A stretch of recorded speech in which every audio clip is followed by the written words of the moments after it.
21 de diciembre de 1907, una fecha que está enmarcada con rojo en el calendario de la historia nacional.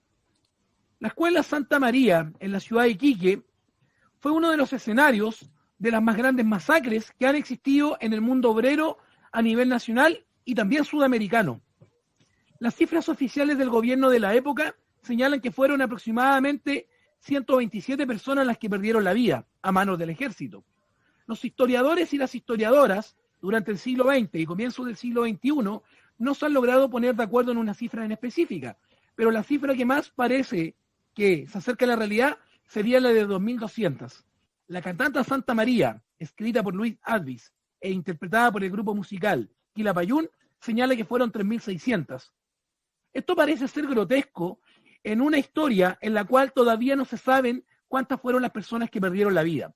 Obreros del salitre, peruanos, bolivianos, algunos norteamericanos y otros chilenos perdieron la vida a causa de demandar justicia social, mejores condiciones laborales y mejores condiciones de vida.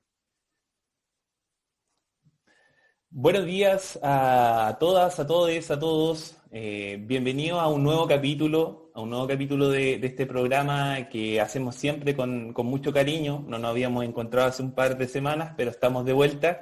Bienvenidos a un nuevo capítulo en donde vamos a hablar un tema, pero excepcionalmente importante para la parte general de Chile, o la gran mayoría que concentra la población popular, pero sin ir más allá, sin entrar antes en la profundidad, vamos a saludar al profesor Rodrigo, que nos acaba de comentar un hito, pero demasiado importante, que ya vamos a profundizar, todo de la matanza de la Escuela Santa María de Iquique. Así que bienvenido, profesor, buenos días, ¿cómo está? Buenos días, profesor Camilo, buenos días, Cristóbal, ¿cómo están? Estamos en un nuevo capítulo, en una nueva entrega de este programa que hemos ya, nuestro sexto capítulo de Lo Sentimos, No Tenemos Ni Idea, agradeciendo siempre a quienes nos ven capítulo a capítulo, comentarles que ya tenemos el día de ayer viernes 27 de noviembre, hoy día sábado, para que sepan qué día estamos grabando, pasamos las 1.000 visualizaciones, por lo tanto estamos muy contentos con la recepción que hemos tenido en nuestro liceo, con nuestros estudiantes, especialmente a los de primero medio A, B y C, que están trabajando estas cápsulas, y también a las familias que están viendo los capítulos. No nos encontrábamos, como muy bien tú decías, Camilo, no nos encontrábamos aproximadamente 4 semanas, pero nos reencontramos nuevamente para poder conversar temas de historia, periodo parlamentario, cuestión social. Pero antes de entrar a la conversación, estamos viendo en pantalla a un tremendo invitado. Nos hemos caracterizado en esta temporada por tener tremendos invitados que sin lugar a dudas, desde sus disciplinas, desde sus conocimientos, han aportado a este diálogo histórico, y llegó este año al liceo. Pareciera ser que lleva bastante tiempo, porque por el nivel de trabajo que ha realizado nos ha demostrado que pudiera haber estado en el liceo hace mucho tiempo, pero solamente llegó a mediados de año.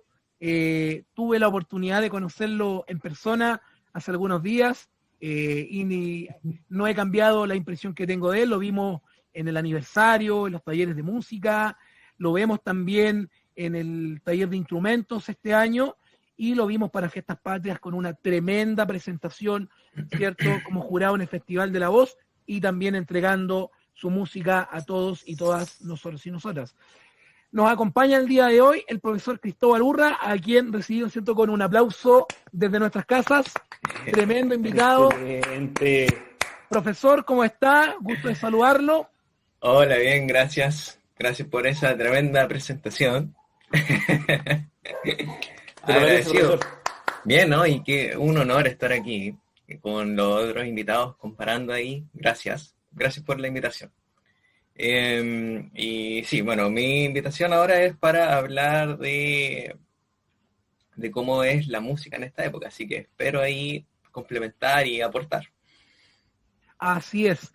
Bien, profesores, como ya lo habíamos agendado en pauta, y como nuestros youtubers, ¿cierto?, que nos siguen ahí en su Smart TV, en sus tablets, en sus pantallas, ya lo saben, este capítulo y todos los capítulos de Lo Sentimos, No Tenemos Ni Idea, parten con una pregunta, y que es la pregunta que de alguna manera guía este diálogo histórico, hoy día histórico musical, que nos van a entregar Camilo y Cristóbal, profesores, ¿cierto?, que tú conoces muy bien, profesores de primero medio en historia y en música respectivamente, y queremos partir con una pregunta y lo vamos a enfocar, si bien es cierto, vamos a hablar del periodo parlamentario que parte, ¿cierto?, desde la muerte del presidente Balmaceda en 1891 hasta el nacimiento de una nueva constitución que va a ser la constitución política de 1925. Recuerden que nosotros no nos quedamos solamente en la fecha, sino que hablamos del proceso histórico, pero lo enmarcamos, ¿cierto?, para tener una continuidad lineal en el tiempo. Partimos con una pregunta, y la pregunta está relacionada con las temáticas de cuestión social que hemos visto en primero medio, y la pregunta que tenemos para comenzar el debate, la conversación, ¿cierto?, es la siguiente. ¿La cuestión social es una indiferencia de la élite de la época o responde a una preocupación natural de los sectores populares? Abre los fuegos, profesor Camilo.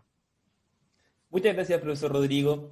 Bueno, antes de partir, no quise presentar en un principio, ¿cierto?, al profesor Cristóbal, porque las armas de la retórica y el léxico las tiene, ¿cierto?, el profesor Rodrigo para estas tremendas presentaciones. Así que si hubiese tenido esa capacidad, ese talento, lo presento con el fuego artificial, profesor. Yéndonos directamente a la pregunta que nos señala el profesor Rodrigo, claro, esta vez quizás la pregunta no tendría una respuesta única, quizás podríamos dar una dualidad de respuesta, una combinación de estas dos, pero eso ya lo vamos a dejar un poquito para el final del programa cuando respondemos la pregunta en las conclusiones. Esta es una época principalmente que aqueja a la población popular.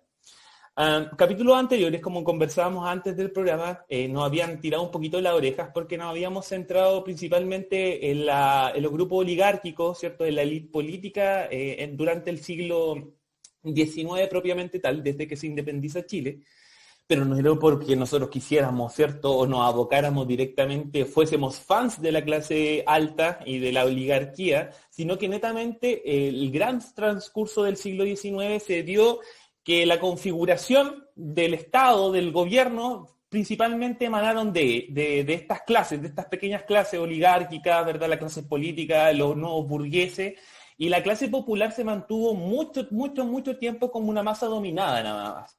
Como la masa, ¿verdad?, que trabaja y productora, pero nada más.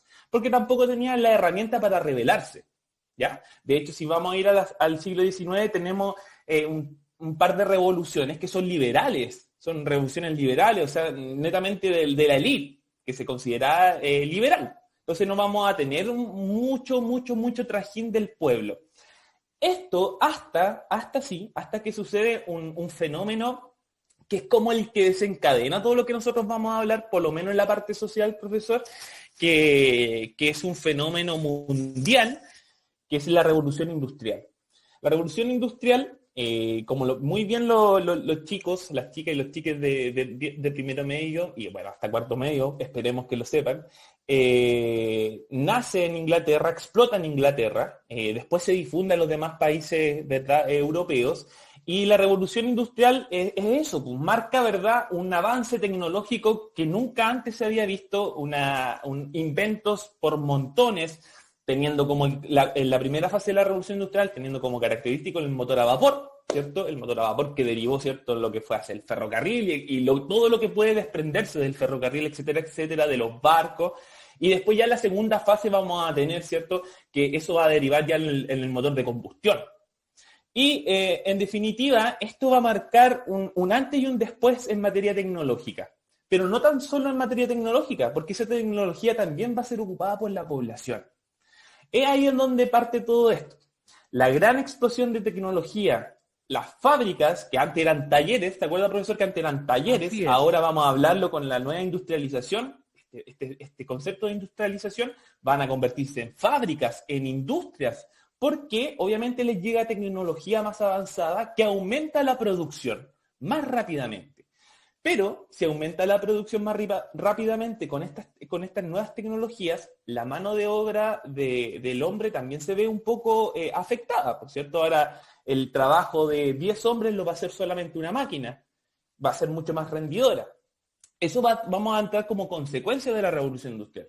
Pero el primer gran punto que parte de esto es que al tener la ciudad, las nuevas fábricas, el atractivo de que aquí está la pega, ¿cierto? Aquí está el trabajo, aquí están las nuevas esperanzas de vida para esta gran población carente que principalmente era campestre, era rural. Justamente, la migración aquí Exacto. es el inicio masivo de la fuga del campo hacia ciertos los sectores urbanos. Y aquí parte, como les decía, el primer gran problema. Si bien la ciudad de la fábrica incluyeron nueva maquinaria, solamente era para la producción. La ciudad en sí no estaba preparada para recibir tanta masa de gente de una, ¿cierto? Y eso fue provocando las problemáticas que nosotros obviamente vamos a profundizar en un ratito más, y a lo que se le denominó la cuestión social. La cuestión social no es propiamente tal el conjunto de problemáticas de salud, sino que la cuestión social se le puso, los intelectuales de Europa, ¿cierto? Nacen en el siglo XIX, le ponen a este conjunto de problemáticas de salud, sociales, políticas, en la época, como fenómeno de estudio la cuestión social, ¿ya? Pero muchos de estos autores tienen una visión bien epidérmica, ¿cierto? Como bien lejana, como de constatar el hecho, pero no hacer mucho más, pues. O sea, está pasando esto, pero no hacemos nada más. Y ahí, por ejemplo, una de las grandes de las respuestas que podríamos ir avanzando para ir respondiendo a la pregunta que hace el profesor. La élite de esa época no mira las clases sociales, no las mira hacia abajo. Al contrario, está mirando hacia Europa. Europa tiene, ¿verdad?, la ciudad de las luces. Francia, ¿cierto? Francia es la moda, lo que la lleva en la época, la Belle Époque, ¿cierto? Había pasado la Belle Époque, la época dorada de Francia. Todo este contexto previo a la Primera Guerra Mundial también. Exacto, todo esto es previo a la Primera Guerra Mundial. Y la élite criolla, la élite de Chile, típico, ¿cierto? Tratemos de copiar, pues. Entonces ya no vamos a tener el chilenismo, ¿cierto? Vamos a hacer una élite chilena. Al contrario, la élite chilena sea francesa, ¿cierto? Sea francesa. Es ahí a donde tenemos, ¿cierto?, la moda, el glamour. Vamos a ver que de hecho el centro de Santiago, cuando ya se acerca el centenario, lo arreglan como un París, un breve París, ¿cierto? Y las clases populares que están más alejadas de la periferia están completamente olvidadas.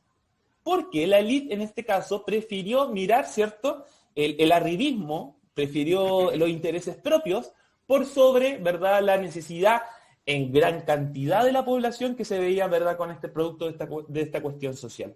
Y lo último, agregar lo último, que como señalé que la revolución industrial nace, ¿cierto?, en Gran Bretaña, después se difunde durante el transcurso con los otros países. Nosotros vamos a tener una señal súper específica de eso acá en Chile. Las salitreras, acá en el norte, muy bien los chiquillos lo saben, que lo hemos trabajado harto en la economía del salitre en la época, que es el producto rockstar, ¿cierto? Es el producto de nosotros. El cobre del siglo XXI. Claro, es el cobre del siglo XXI. El litio, ahora. Claro, el litio. En este caso el salitre, ¿cierto?, que ayudaba en explosión, en cuanto a explosivo y la fermentación también de suelo.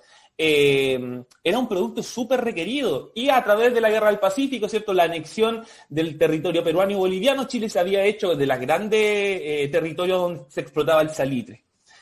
Pero había explotado esta revolución industrial en Europa, pero ¿cómo nosotros empezamos a producir en gran cantidad para exportar salitre? Bueno, porque los mismos ingleses, principalmente ingleses, vinieron con esta tecnología y se adueñaron o se hicieron dueños de las oficinas salitreras. Vamos a tener que las oficinas salitreras, ¿cierto?, eran pequeñas ciudades que eran mandadas por el gran dueño de estas oficinas, que eran principalmente ingleses. Así es. Seguramente este dato no les va a ayudar mucho a los chiquillos que son de corta edad, pero quizás los papás, ¿cierto?, o las personas un poquito más de edad. Exacto, ¿cierto? La comentamos en clases. hay una teleserie que se hizo hace un año atrás pero grafica exactamente la vida de lo que era la salitrera, obviamente de telenovela, ¿cierto? Pero señala ahí, ¿verdad?, la vida ardua y costosa tarea que tenían los obreros de la extracción del salitre, que propiamente tal no era, también era ir a sacar a la pampa una piedra, pues. Porque más encima el caliche tira, ¿cierto? El caliche, el salitre, tiene una esencia media venenosa, una esencia media tóxica. Y lo hervían Exacto. a grandes temperaturas. Ellos, la máxima protección que tenían era el trapo, un trapo de la camisa que se usaban, y se acabó, pues. O sea, vamos a tener más encima que no existían leyes sociales, leyes del trabajo, no existía absolutamente nada. Por eso nosotros no hablábamos mucho del pueblo, pero hasta que llegó esto. Llegó esto e incluso derivándolo también y apoyándonos de ciertos movimientos ideológicos que también nacen en las postrimerías de la Revolución Industrial. Y que vamos a llevar la conversación a eso, Camilo. Tú das un punto clave y aquí es donde quiero invitar a Cristóbal porque tú hablaste de estos centros económicos, ¿cierto? Estas verdaderas ciudades, entender la ciudad no como con la infraestructura que tiene ahora, que están aglomerando, una palabra que hoy día se ha usado bastante en pandemia, que están aglomerando, ¿cierto? Una masa de gente que está llegando y que evidentemente la ciudad no responde. Ejemplo de eso, tú lo mencionaste muy bien, Santiago, ¿cierto?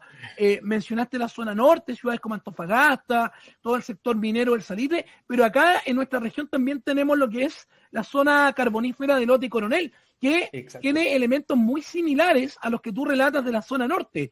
Un enclave minero, gente del mundo rural, ¿cierto? De Curanilahue, de Santa Juana, que va a la mina, ¿cierto? Niños trabajando, de Lote Coronel, y que lo podemos ver, ¿cierto?, en la película Subterra, ¿cierto?, que relata la historia del libro Baldomero Lillo. Pero es acá donde te quiero invitar, profe Cristóbal, porque desde la música tenemos, podríamos llamarle una obra cumbre, tú seguramente nos puedes clarificar el concepto, y que nosotros lo hemos mencionado y trabajado en clase, y que es la cantata Santa María de Iquique, que relata los fatídicos acontecimientos del 21 de diciembre de 1907.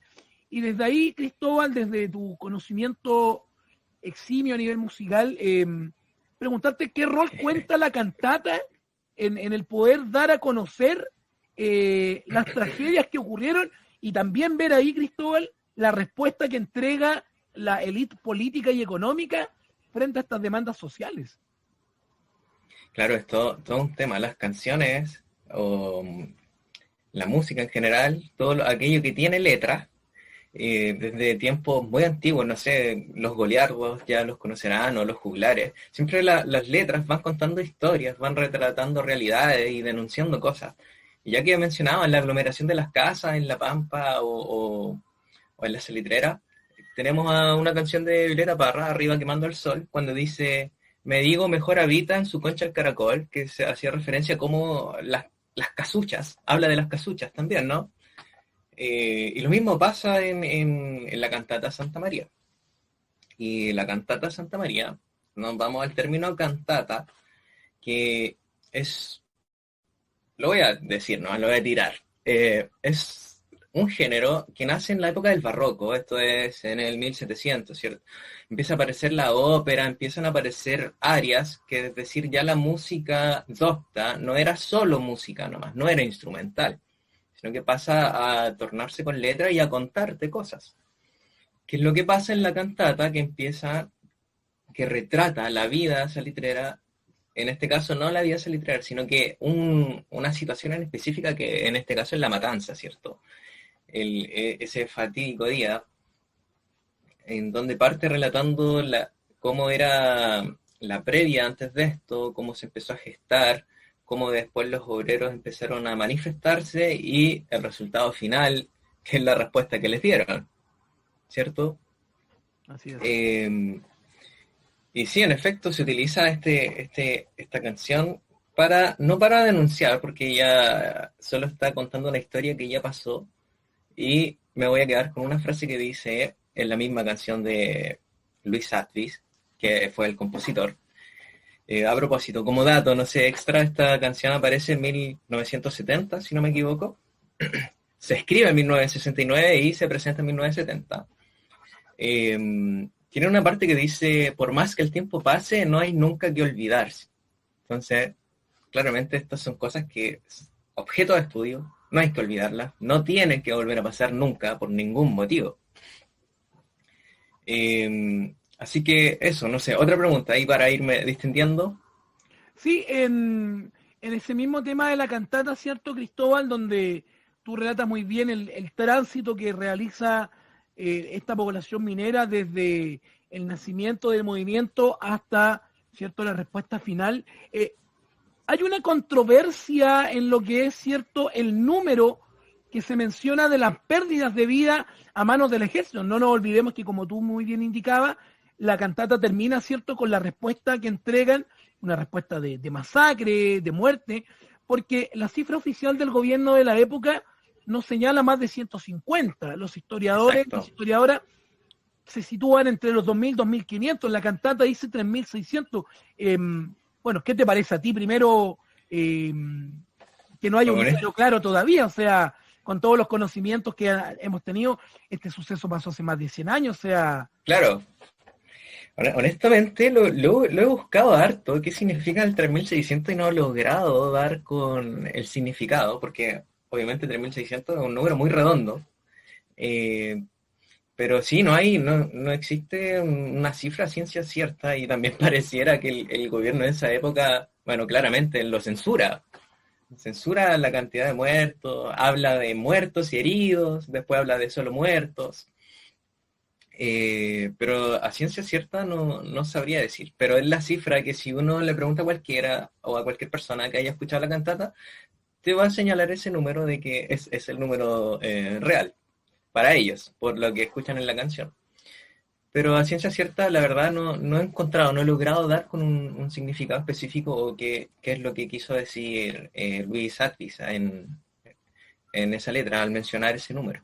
Sí, buen punto el que tú mencionas. Luis Advis entonces sería el compositor, quien escribe la letra, pero entiendo que es Quilapayún, ¿cierto?, quien la musicaliza. O al revés, ¿cómo es ahí? La verdad, la información que manejo es que Luis Satis es el compositor y escritor, bien, pero él hizo la música. Luis Satis es un compositor de música docta, y Quilapayún... él trabaja con Quilapayún en 1969 para componerla y se las muestra y Quilapayún ahí hace todo su trabajo porque les gustó, es algo súper innovador. Ahí recién estamos partiendo el tema de la nueva canción chilena, ¿cierto? Y les pareció genial la idea de mezclar música docta con música popular de esa época, música de la canción popular que había en esa época. Y obviamente canción, que es un término muy destacable en lo que es música, el género canción, de que puede significar muchas cosas, puede abarcar muchos estilos, y cabe ahí precisamente porque mezcla esto que trae la misma música docta, todo esto de la teoría, de formas de componer, y mezclarlo con el folclore y volver a hacer canciones con sus estructuras, que hay recitativos, que hay relatos, que hay canciones pequeñas con coros, que hay pregones. Y sí, volviendo a la respuesta, fue Luis Atvis quien hizo todo, quien hizo absolutamente todo. Hay un dato importante que... Cuéntanos, por favor. Así, yéndonos más lejos. Cuando Quilapayún partió al exilio con esto del golpe, grabaron otra versión porque para el 73 el gobierno militar hizo desaparecer todo registro de la cantata Santa María, porque claramente para ellos tenía una connotación netamente política, a pesar de que Luis Atvis decía que no era algo político, solo estoy retratando lo que pasó. Así es. Ellos se van y hay un encuentro ahí entre Luis Atvis y un personaje muy famoso en Argentina, que es Julio Cortázar. Escritor. Maestro. Escritor, porque como se perdió este registro, Cortázar hizo una acomodación de algunos textos, hizo una reedición. Y Luis Atvis se enojó, dijo, no me gusta que cambien mi canción, o sea, mi cantata, sin permiso, no me preguntaste nada. Entonces, debido a esto, Quilapayún grabó una versión con el orden de Cortázar, que en realidad era que habían cambiado un par de estrofas nomás, y al uso de la palabra pueblo, utiliza mucho el pueblo como popular, como en ese sentido político que tiene. Y Luis Atvis dijo que no, porque esa no era mi idea de darle una connotación política. Y se enojó, entonces tuvieron ahí que cambiar otra vez para volver a la versión original de Luis Atvis. Mira, Cortázar. Sí, Cortázar ahí metiendo mano. Metiendo mano ahí. Qué interesante lo que nos cuenta Cristóbal, cómo esto también tiene que ver, ¿cierto? Un hecho que ocurre, ¿cierto? En la década del 10, del 1900, y que casi 67 años después, ¿cierto? Se relata en letras, en poemas, en escritos. Camilo, ahí te quiero llevar al tema de este tema de la indiferencia de la élite, porque netamente es una preocupación, y entendemos que es la preocupación de los sectores obreros, campesinos, rurales, que están viviendo esta desigualdad, ¿cierto? La clase media todavía está en pañales, no tiene el protagonismo que tiene hoy día, y vemos la preocupación natural del querer tener una mejor condición y calidad de vida. Pero ¿no vemos también la indiferencia de la autoridad, de la élite, en, como dice Cristóbal, una especie de censura? 127 personas, la cantata 3.600, todavía no se explica el por qué, pareciera ser que son 2.000 a 2.200. ¿No vemos esa indiferencia que planteamos en la primera pregunta, Camilo? Completamente. Hay una indiferencia, pero gigantesca de la élite de la época. De la élite económica y política de la época, porque vamos a ver que las dos están relacionadas. En esta época en donde más se ve que empiezan a formarse las familias políticas que hasta el día de hoy conocemos, de las familias, lo de Errázuriz, los Mató, todo eso, empiezan a formarse ahora con esta explosión del salitre, y efectivamente vemos una indiferencia, pero total. Los detalles que ustedes daban al principio, en el hito de la matanza de la Escuela Santa María de Iquique, estamos bajo el gobierno de Pedro Montt, si no mal recuerdo, profesor, ¿cierto? Sí, Pedro Montt. La estampa de la mala suerte. Exacto, la estampa de la mala suerte de Pedro Montt. Y Pedro Montt designa a un famoso, yo diría que hasta esta altura, un protagonista de la historia chilena o de la historia popular chilena, que en ese entonces era el coronel Silva Renard. Así es. Coronel Silva Renard es el encargado, entre comillas, de ejecutar la acción y de dar orden de acribillamiento a todas estas familias que es bueno reiterar, profesor, como usted dijo en un principio, son familias bolivianas, peruanas, chilenas, hay también personajes de Estados Unidos que trabajaban también en la salitrera. Personajes de Estados Unidos, sí, personajes de Estados Unidos, pero que venían con una ideología. Ellos principalmente eran agitadores políticos, ¿cierto?, Así de la es. época. Y a eso es lo que íbamos a hablar en mi primera intervención. ¿Cómo nace esto de que empezar como ya? Si habíamos hablado de que el pueblo estaba dormido, ¿cierto? De que si bien le pasaban por encima, seguían dormidos, va a ser que dos corrientes principalmente políticas van a llegar desde Europa acá y que también van a la par de la revolución industrial, con la fuerza y el que ganó el pópulo, ¿cierto? La parte popular, como decía el profe Cristóbal, que va a ser el anarquismo y el marxismo. El anarquismo y el marxismo van a ser un canal, una directriz que va a canalizar, ¿cierto?, el disgusto de los obreros, de los salitreros de la época, y no tan solo vamos a hablar del salitre, del carpintero, ¿cierto?, pero millardos de oficios que hay. Así es. Ir también reivindicando un poco que, de hecho, para la época casi todos eran anarquistas, más que marxistas. Eran anarquistas, porque el anarquismo se veía desde otro punto de vista, no como el anarquismo que vemos hoy día, que principalmente denostado por los medios de comunicación y que lo hacen ver solamente como una acción violenta. Al contrario, aquí tenía, ¿verdad?, una canalización política excepcional y que logró en distintos tipos de organizaciones, principalmente en las sociedades de resistencia, agrupar a estos obreros para que ya se luchara no tan solo con apoyarnos mutuamente, ¿cierto? Como, a ver, las sociedades de resistencia, las mutuales, ¿cierto?, las mancomunales, principalmente fueron agrupaciones de obreros que nacieron para ayudarse entre nosotros, por la falta de ayuda del Estado, ¿cierto? Entre nosotros hacíamos una cuota y la persona que se veía, ¿verdad?, afectada, se le prestaba dinero, se le prestaba, ¿verdad?, ayuda médica, educación, etcétera, etcétera. Pero las sociedades de resistencia, a diferencia de la mutual o de la mancomunal, tenía el grado ideológico político, que principalmente era enfrentarse contra las relaciones que tenían formalmente contra el patrón. Entonces ya no era solamente una cosa de asistencialismo entre nosotros, sino que ya era de cambiar la estructura, luchar directamente contra las jerarquías que se daban en la época. Y eso antes no había ocurrido, po. Entonces, en este momento empiezan los obreros a despertar. Aquí le vamos a mandar un saludo, ¿cierto?, a nuestro estudiante Alberto Méndez, que es el que nos tiró la oreja, pero justamente, Alberto, te decimos que en este momento el pueblo empieza a despertar. Aquí es donde te gusta a ti, pues, Alberto, porque te gusta esa parte de roja. Ya, aquí es más o menos donde empieza a despertar y se empieza a organizar. Y la matanza de la Escuela Santa María de Iquique, que si bien Silva Renard en un principio dice que son 150 y tantos, después acepta como 10 más, 160, 170, y después obviamente con los estudios y con lo historiado ya vamos en una cifra de 2.200, ahí como más o menos la más aceptada.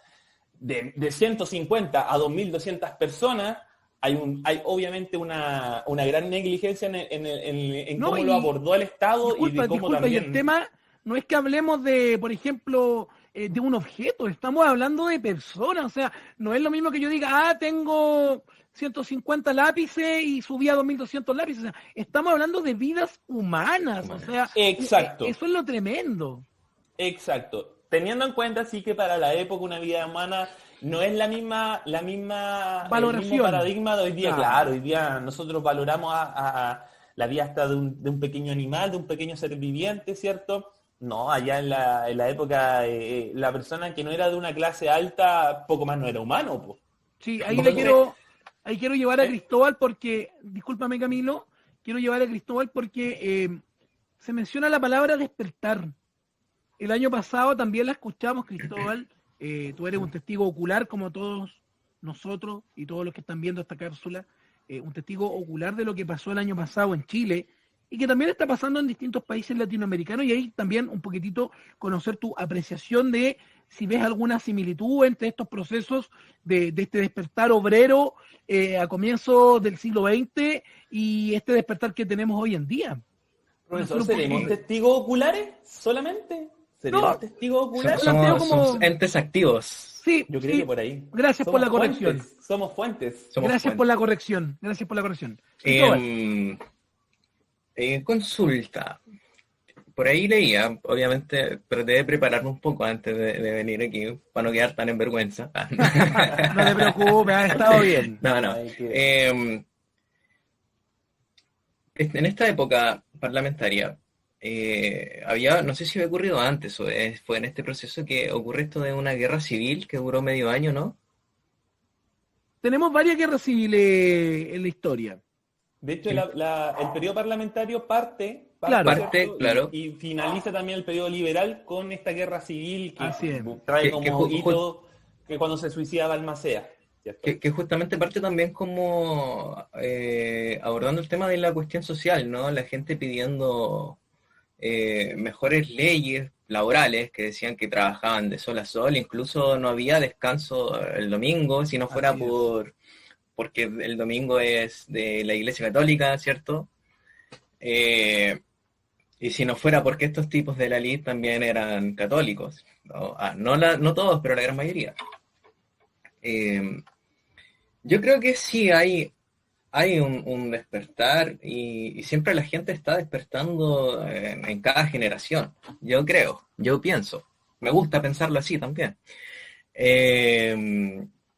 Y sí, sin duda hoy lo que se pide en todo esto, en toda esta revuelta, en todo este levantamiento, no es tan distinto a lo que quizás se pedía en la cuestión social anteriormente, solamente que ahora estamos en la modernidad. Y obviamente nosotros más adelante vamos a ser objeto de estudio, ¿cierto? Como dice por ahí una canción, somos prehistoria que tendrá el futuro, ¿no?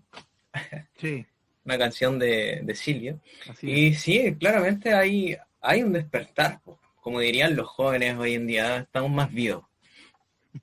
Eh, Más Vivaldi.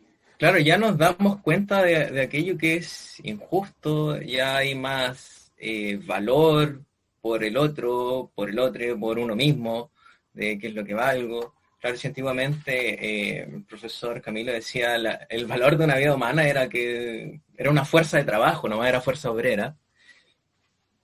Hoy ya está cambiando ese asunto. Entonces, con respecto también a la pregunta que se hizo al principio de la cuestión social, y con la respuesta de Camilo, que me gustó mucho, que quizás no es tanto de enfocarse solo en una respuesta, si de que era, ay, se me fue, si era como para el lado popular o para el lado de la elite. ¿Indiferencia de la élite o Indiferencia. preocupación natural de los sectores populares? Exacto. Yo creo que las dos hacen converger en esto, de que la élite no está ni ahí y lo único que le interesa es mantener su posición.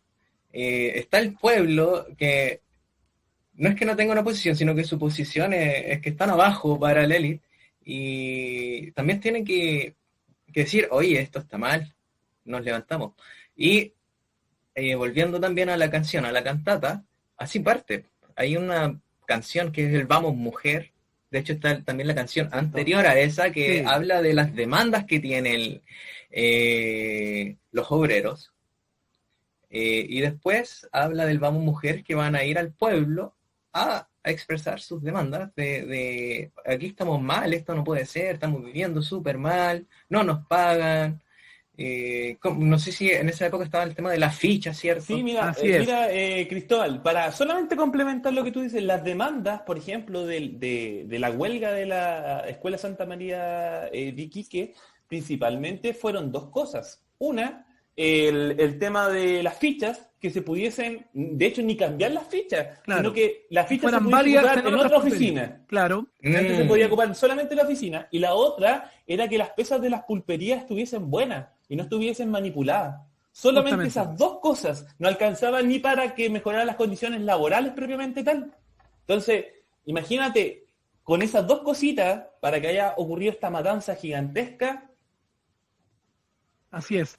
Entonces, como les decía, esas fueron las dos demandas que principalmente agruparon a todos estos trabajadores del salitre, a sus familias, porque no eran solamente trabajadores, ahí que habían hombres, viejos, mujeres, niños, niñas, de todo, y todos sin ningún tipo de armamento. ¿Ya? Ahora, llega, ¿cierto?, Silva Renar, con la Sin orden utensilios. sin ningún, sí, claro, ahora se dice utensilios. utensilios. Sí, pues hoy día se dice, Verdad. si vamos a la modernidad vamos a hablar de Sin utensilios. utensilios. Y llega Silva Renar y obedece la orden, ¿verdad?, de aplacar al tiro cualquier tipo de movimiento a cualquier costa. Esa era la orden de Montt, ¿ya? Y él obviamente solamente no habla ni nada, solamente llega a masacrar, por eso se llama matanza, ¿cierto? No estamos hablando de combate, de enfrentamiento, de guerra, de nada, Así es. matanza. Y indicar otra cosita, Silva Renar aparte aparece en otro tipo de matanzas, por ejemplo la huelga de la carne, también Así lideró, es. ¿cierto?, esta En matanza. 1905. Exacto. Entonces, Otra matanza. Exacto. Silva Renar es un personaje bastante negro en la historia de Chile, pero, ojo, para esto como anécdota, vamos a hablar de Antonio Ramón Ramón. Antonio Ramón Ramón fue el que ajustició, entre comillas, a Silva Renar, porque Antonio El Ramón hermano de los Ramón primeros era grandes. uno de los hermanos de que murieron aquí en la oficina, en la matanza de la Escuela Santa María de Iquique, y él a los años lo espera afuera de su casa y cuando sale lo apuñala. Lo apuñala varias veces y obviamente le dice que esto es por su hermano y por los obreros, etcétera, etcétera, y lo deja. Ahora, Silva Renar no muere ahí. No muere ahí, pero Pero se obviamente retira del ejército. sí, queda súper mal ahí. Ahora, el tema es que nosotros hasta el día de hoy hay algunos destacamentos del Ejército de Chile que se llaman o tienen un nombre a Silva Renar, por si acaso. Acá en Concepción Exacto. existía el tercero, regimiento Silva Renar, creo que el que después le cambiaron el nombre a Chacabuco. Exacto. Entonces imagínense que también la memoria también es frágil acá en Chile por parte de algunos sectores, y lo vemos hasta el día de hoy. Y lo último detalle, antes de partir a la sorpresa que tenemos, es que para la época, y este es un detalle no menor, para la época de la cuestión social, en Chile es el país donde muere más gente, ojo, en el mundo. Hacia el 1900, en Chile es donde muere más gente en el mundo. Entonces, eso también habla de la gravedad de cómo aquejó la cuestión social acá en Chile. Cuestión social lo vamos a ver en el alcoholismo, en la prostitución, en el trabajo infantil, en el hacinamiento, ahora se llama aglomeraciones, pero aquí vamos a hablar de hacinamiento, ¿cierto? Hacinamiento, trabajo, como les decía, prostitución infantil, mortalidad infantil. Carencia de seguridad laboral. Claro, ningún tipo de ley laboral, entonces es un conjunto. Eso es bueno dejarlo súper claro para que los chiquillos, las chiquillas, los chiques en clase, en la casa, en la familia, no crean que la cuestión social es un problema nomás, es solamente uno, sino que es un conjunto. Serie de problemas. Exacto. Y que en Chile principalmente se va a dar de 1880 hasta 1920, 1925 propiamente tal, porque ya en 1930 las salitreras, chao, se van, cerradas. Eso. Bien, bien Camilo, interesante reflexión. Yo sé que tú te estás preguntando hoy día que estás viendo ahí en tu pantalla, oye, invitaron al profe de música y no ha tocado ningún instrumento, no ha cantado. Tenemos una sorpresa. La sorpresa no la voy a presentar yo porque no tengo la capacidad intelectual para poder presentar esta tremenda sorpresa. Así que, Cristóbal, lo dejo a usted, que usted es el experto en temas musicales. Ok, vamos. Bueno, explicar una cosita de la cantata, cómo es que parte, cómo es que se va fundiendo también la música con la letra. Siempre la música va acompañando la letra y va intentando contar qué es lo que la letra está diciendo. Parte con la introducción, ¿cierto? Que es, un pregón, que es un relato. Y después viene el señoras y señores, ¿cierto? Que es como la abertura. Señoras y señores, venimos a contar. Ahí quedó el profe. Un segundito. Perdón. No te preocupes, no te preocupes. Ya. Creo que voy a tener que grabar esto después. Ya, no te preocupes, Cristóbal. No te preocupes. Me acaba de llegar un tironcito. Pero aún así creo que podría hacerlo despacio. Como tú quieras. Por ejemplo, esto podría editarse, ¿no? Sí, no, realmente. Broma. Interesante. Señoras y señores, parte contando, ¿cierto? ¿Qué es lo que podemos encontrar? Dice, venimos a contarte. Es como el ambiente. La historia, claro, no quiere recordar. Después tenemos, aquí estoy buscando mi computador, cuando dice el sol en desierto grande y la sal que nos quemaba, esa parte va haciendo alusión a algunas de las demandas o de las cosas que se quejaban los obreros. Trabajaban el sol en zona desértica, extrayendo el salitre. El sol en desierto grande y la sal que nos quemaba, el frío en las soledades, Camanchaca y Noche Larga. Claro. La sal que dice se refiere al salitre, pues. Al salitre. La sal que nos quema. Al nitrato de sodio. Exacto. Nitrato, Na. Ahí anda nomás el profe de química, aquí. La profesora Carla ahí. Las casas desposeídas y el obrero que esperaba. Ahí empieza como en la misma música. Las casas desposeídas y el obrero que esperaba. Eso va aumentando como el tempo, va siendo más rápido, va dándole importancia a lo que... Va generando expectación, ¿cierto? Claro, como atención. ¿Cierto? Venimos de la canción anterior que era Señoras y Señores, y después terminamos...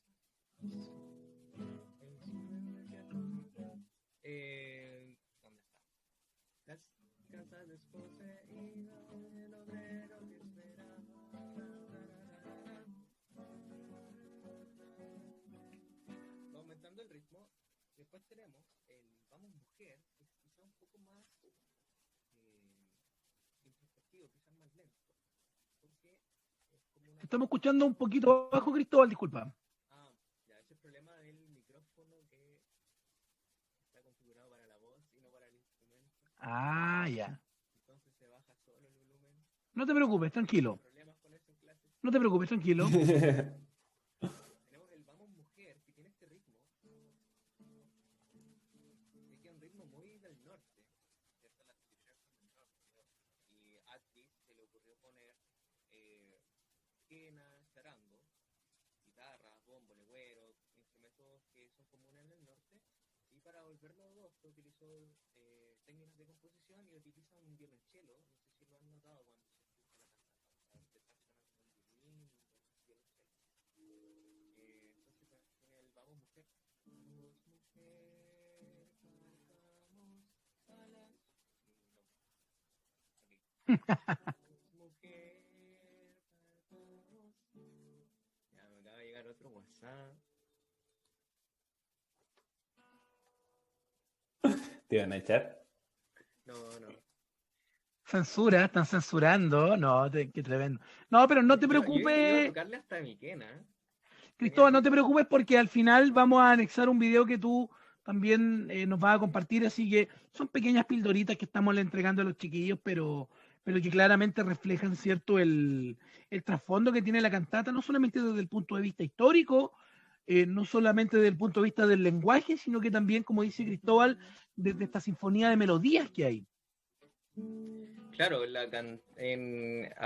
esto de la melodía, el tema Vamos Mujer, sin duda, para mi gusto también es el más icónico, por lo que le decía hace un rato del contrapunto, de esta composición contrapuntística, en donde se van apareciendo las quenas, se van apareciendo quenas a dos voces que se van superponiendo a veces o se van cruzando, que es característico del contrapunto. Generalmente podemos escuchar que parte primero pa, pa, pa, pa, y lo sigue al tiro otra haciendo algo similar, pa, pa, pa, pa, y entonces ahí se van contraponiendo.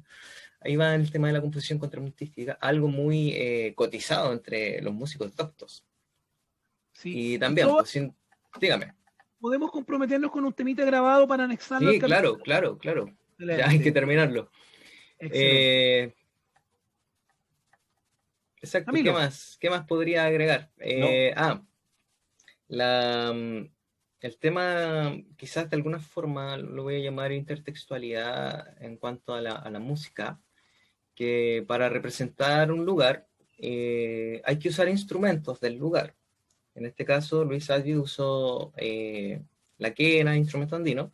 Me quería hacer mención a cómo es que funciona esto, cómo lo aplican los recopiladores, en este caso Violeta Parra, con un tema que grabamos entre todos los profesores, no sé si lo recuerdan, que es el tema de Run Run, se fue para el norte, que justamente Run Run se va para el norte. ¿Qué hace Violeta Parra? Y para contextualizar toda su canción, el Run Run se fue para el norte, tiene un ritmo de rin, que es un ritmo del sur, pero ella lo toca con charango, que es un instrumento del norte. Entonces ahí mezcla dos tipos de folclore de alguna forma, de los dos extremos, norte y sur. Entonces los músicos hacen esto para contextualizarlo, que es lo que hace Luis Atkins al poner estos instrumentos. Eso, que quería decirlo. No, súper, porque uno trabaja la cantata en clases, Camilo sé que también la mencionó, la ha comentado, pero uno no tiene esta parte, digamos, del conocimiento musical, uno la construcción musical propiamente tal. Justamente, o sea, y por eso también decidimos invitarte, Cristóbal, porque sabíamos que ibas a hacer un aporte en ese tema también. Yo los quiero llevar al final. Al final va a ser con un cierre de Cristóbal que vamos a incorporar. Volviendo a la pregunta inicial, Camilo, ya nos anticipaste una respuesta, pero hacer una reflexión última final. ¿Indiferencia de la élite político-económica de la época o reclamación natural de los sectores populares frente a estas problemáticas? Ya, para ir ya finalizando, ¿cierto?, el programa y ya entrando a la parte de las conclusiones, esta vez no voy a esgrimirme mi opción, profesor, no voy a ser absolutista de irme por una o por otra, como ya fui adelantando. Esto es una respuesta más híbrida, ¿cierto? Como hablaba el profesor, ¿cierto? De juntar instrumentos del sur, más la técnica del norte, ¿cierto? De hacer bueno, la respuesta va también en esa línea.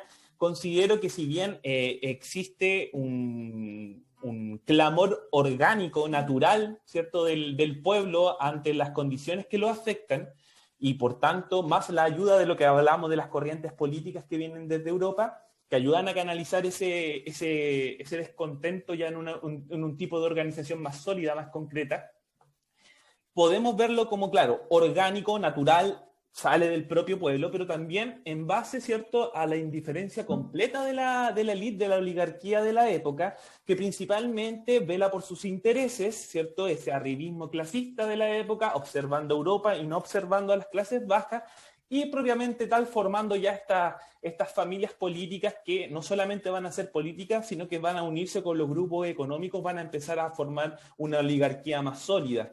Efectivamente, lo que el profesor señaló, ¿cierto?, la clase media todavía no aparece, estamos viendo clase alta y clase baja. Nosotros vamos a adelantar un poquitito que la clase media nace, ¿cierto?, los gobiernos propiamente tal radicales. Ahí vamos a ver la clase media en su mayor ejercicio. Así que por ahí va mi respuesta, profesor. Creo que es una combinación de ambas posturas, tanto de la ineficacia, indiferencia completa de la clase alta de la época, y obviamente también esta opción, este clamor orgánico, natural, que propiamente sale del clamor popular de las clases bajas por las condiciones que lo afectan en este caso. Cristóbal, lo mismo para ti, según las reflexiones que nos entregaste, según lo que tú nos puedes evidenciar de la cantata. ¿Hay un poco de indiferencia? ¿Hay un poco de preocupación natural? ¿O es una mixtura? Responde a uno más que a otro. Bueno, yo creo que es una mixtura, pero una es causal del otro. El tema de la despreocupación de la élite, ¿cierto? Porque pudo haber escogido, no sé, mantenerlo a todos contentos y que no pasaran este tipo de cosas, por ejemplo, o haber escuchado. Y claramente el despertar de los obreros, el levantamiento, es consecuencia del otro, del actuar de la élite, de los malos tratos, de las malas condiciones que habían, que en el fondo son las demandas que tenían, que solo lo único que necesitaban era un mejor pasar, que no era nada tan complejo. Y por ahí leía también que esta acción que se tomó de la matanza fue como un tema más moral de quién tiene el poder o yo tengo el poder.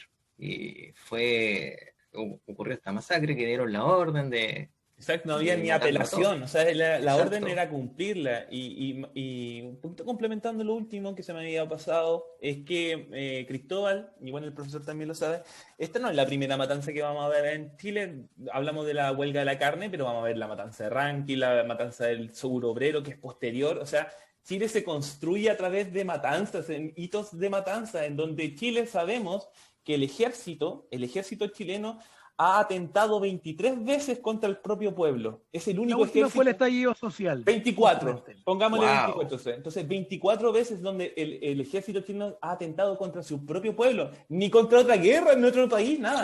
Contra todo su propio pueblo. Sin ir más allá, la única vez que se han ocupado los aviones de la FACH, profesor, ¿cierto? ¿Cuándo fue? El golpe de Estado. Así es, salieron desde Concepción, lo comentamos en el capítulo también especial. Salieron desde Concepción, no del Sur. Exacto. Mira, en todo caso, la única vez que se usaron, también yo había escuchado eso, para bombardear la moneda. Muy bien. Bueno, ahora último lo están usando con un fin más noble, que es trasladar, ¿cierto?, a los pacientes de coronavirus de distintas regiones que están un poco más problemáticas. Pero es que hay que ocuparlo en algún momento. Hay que ocuparlo en algún momento. La estancia de bonito. Justamente. Cristóbal, palabras al cierre, al final. Palabras al cierre. Queda pospuesto la canción. Voy a preparar algo ahí interesante.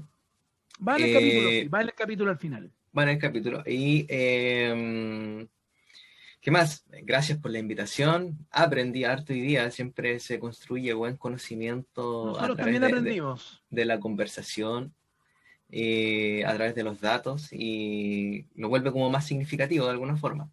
Así que, no, agradezco la oportunidad, me gustó bastante. Y sí, buen sábado por la mañana. Me gustó. Así que agradecido. Tomando desayuno. Eso mismo iba a Gracias a decir ti. yo. Muy, muy grato el momento para hacer sábado, ¿cierto? Ya son mediodía casi. Así es. Ya son mediodía, entonces no es. Y partimos como las 10:30. Un sábado para una persona que generalmente acostumbra a trabajar de lunes a viernes lo ve como, claro, sagrado, ¿cierto? Pero ha sido súper ameno encontrarnos con colegas, con compañeros, para hablar sobre música, para hablar sobre historia, qué combinación mejor, ¿o no? Para empezar un día Así sábado bien, es. Así profesor es, Camilo. Rodrigo. Yo quiero agradecer también, al profesor Cristóbal por su disposición, por su buena onda desde siempre. Yo, profesor, igual llegué este ¿En año, llegué serio? a principio de año, pero usted sí, llegué este año nomás. Pero aún así, ¿cierto? No nos hemos podido conocer en persona, pero sí hemos podido he podido cooperar quizás en Oh, alguna actividad que verdad, usted verdad. me Muy bien. ha propuesto, ¿cierto? Ahí. Así que le agradezco muchísimo, mucho, porque esto también sirve para que los chiquillos de Lo primero, de conozcan un segundo poco lo más. vayan conociendo aún más. Exacto. Así que no, muchas gracias a usted, profesor Cristóbal, y también agradecer como siempre aquí al profesor Rodrigo por guiarnos en esta conversación tan Muchas necesaria. gracias, profesores Camilo, Cristóbal. Yo solamente hacer una reflexión final. 1907 es un año clave porque desde 1907 en adelante hubo una lenta pero paulatina promulgación de leyes laborales y sociales. A partir de la matanza de los hechos fatídicos que comentábamos, desde el punto de vista histórico con el profesor Camilo, desde el punto de vista musical con el profesor Cristóbal, aparecen una serie de leyes que van a ir en beneficio de los trabajadores. Por ejemplo, si nosotros podemos hoy día descansar un domingo, desafortunadamente es gracias a la matanza de la Escuela Santa María en 1907. Si hoy día existe una ley de feriados irrenunciables para el mundo del trabajo, es gracias, lamentablemente, y voy a repetir lamentablemente, a la matanza de la Escuela Santa María. Si hoy día tenemos derecho a organización sindical, es gracias, lamentablemente, a la matanza de la Escuela Santa María. Si hoy día existe una ley de enfermedades profesionales, también es gracias, lamentablemente, a la matanza. Eso da como resumen de que muchos de los derechos laborales y sociales que tenemos hoy día se construyeron, lamentablemente, por la sangre derramada. Y ahora los dejamos con el tema de una parte de la cantata que nos va a presentar.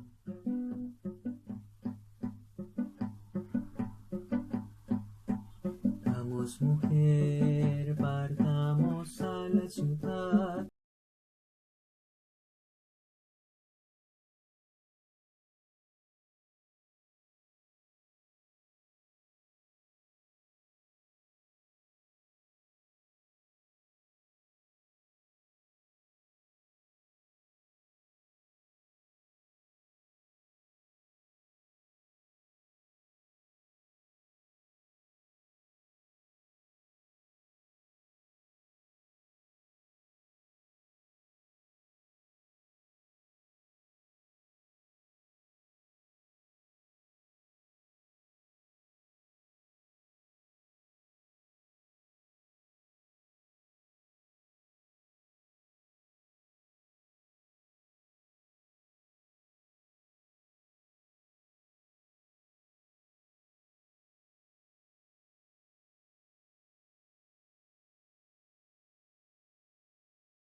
Te